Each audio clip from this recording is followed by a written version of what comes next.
Hi guys, welcome back to another weekly weigh-in. How are you? How have you been? Have you lost, gained, maintained? Let me know, comments. Like to keep us updated.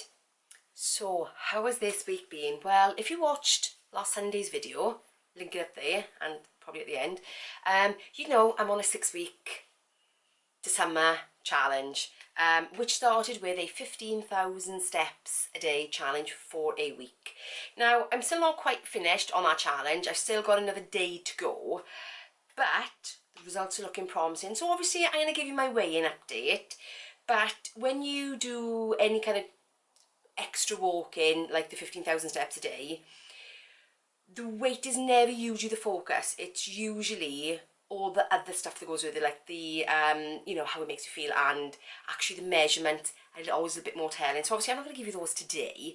I'm going to give you those in Sunday's video when I do the 15,000 steps a day walking for weight loss review, if you know what I mean.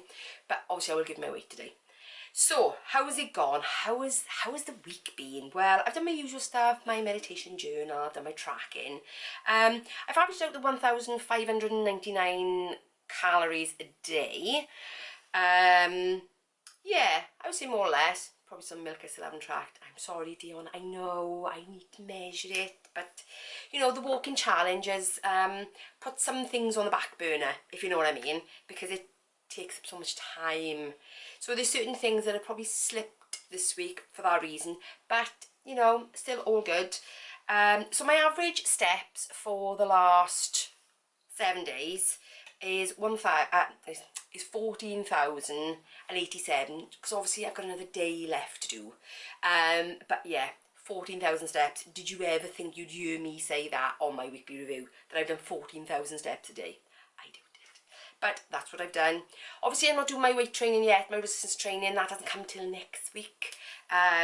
So yes, because obviously I wanted to make sure that the 15,000 steps a day and the results were just based on that, not based on anything else. So yes, I haven't started that, that starts next week. So how has this week gone? Well, my eating's back on track, which has gone really well this week, which I'm really happy about.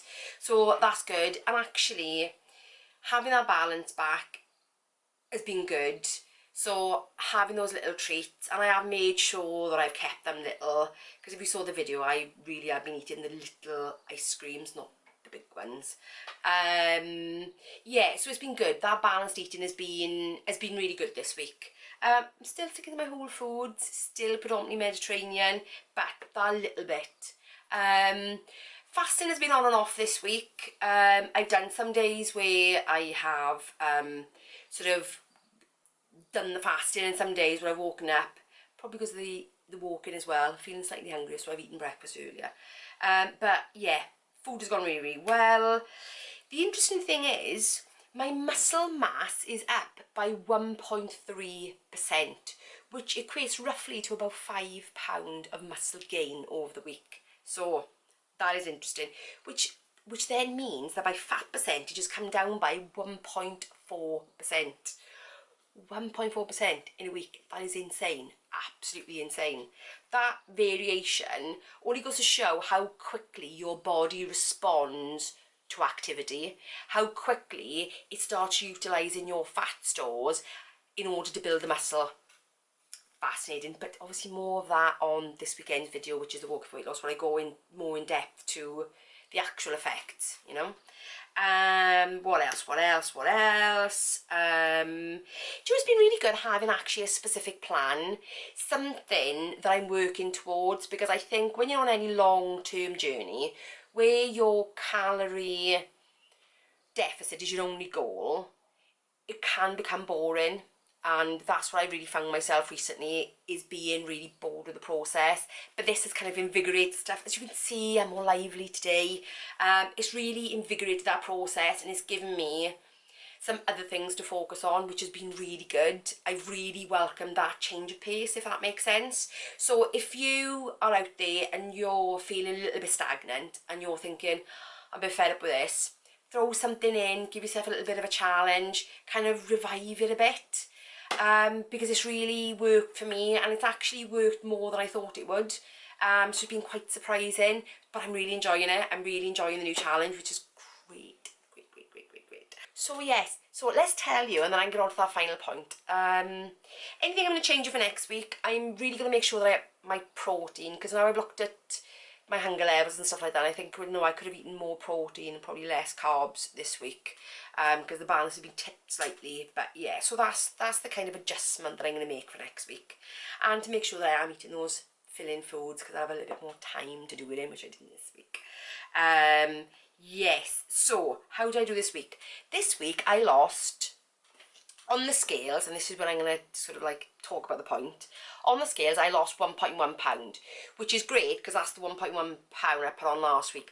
However, that 1.1 pound is not a true reflection of what my body has done this week, because my scales is quite accurate and it does tell me that I've put on about 5 pounds worth of muscle, and I've lost 1%, 1.4% of fat, which means in reality I have probably lost something like, if the muscle hadn't been there, the scales would have probably reflected more like a 4 or 5 pound loss.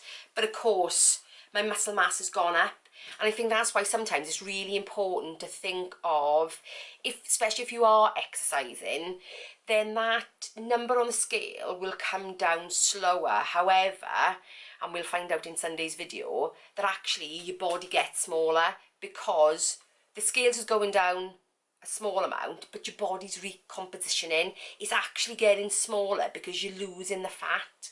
And the idea of weight loss really is to lose the fat from your body, not to necessarily shift the number drastically on the scale, if that makes sense. I think it's different when you've got like £100 to lose, like I had at the start. Then obviously, you know, you're never going to be in a position where you are gaining £100 of muscle and staying the same weight. That's not going to be. So your weight will go down over time, but it's more important to lose the fat than it is to see the movement on the scale. Because anytime you start doing some more exercise and you build that initial muscle, because obviously next week my steps are going to drop, so I will lose a little bit of that muscle, but I would have already lost the fat, and the fat will stay gone, if that makes sense. So next week I might actually see a bigger loss on the scale, because my muscle will then kind of come back down to meet my new activity level, if that makes sense. So never worry too much, especially if you're exercising, what the scales does in that sense, because if you're losing the fat, that's the goal, not necessarily the number on the scale. So yes, 1.1 pounds, really happy with that, to be honest. I was really happy, because, you know, I think the instant reaction might have been, oh, is that all, 1.1? But given the fact that my muscle mass has gone up so much, I am so pleased, and just really, yeah, really revitalised, really, oh, got the passion back again. That, I think that's what it is. That's what it's done for me, is got the passion back. So, like I said, next week I am starting the resistance training, and from next week as well I will be sharing any measurement changes. I obviously haven't done in this video because I've got it'll be all in the one on Sunday. But yeah, going forward, because I am doing the exercise, I'm going to show the measurement changes as well, so to show that there are more than just scale victories, if that makes sense. So yes, so that's it guys, that's it for another week. I will see you on Sunday for that walking for weight loss challenge, where I go through all the benefits of walking, not just the weight loss, but actually how it felt, how I felt after, and actually the science behind it, the things that actually make it worth it beyond the weight loss, if that makes sense. So I'll go into all that good stuff on Sunday. Yeah, but if not, I will see you, I'll see you then. Bye guys.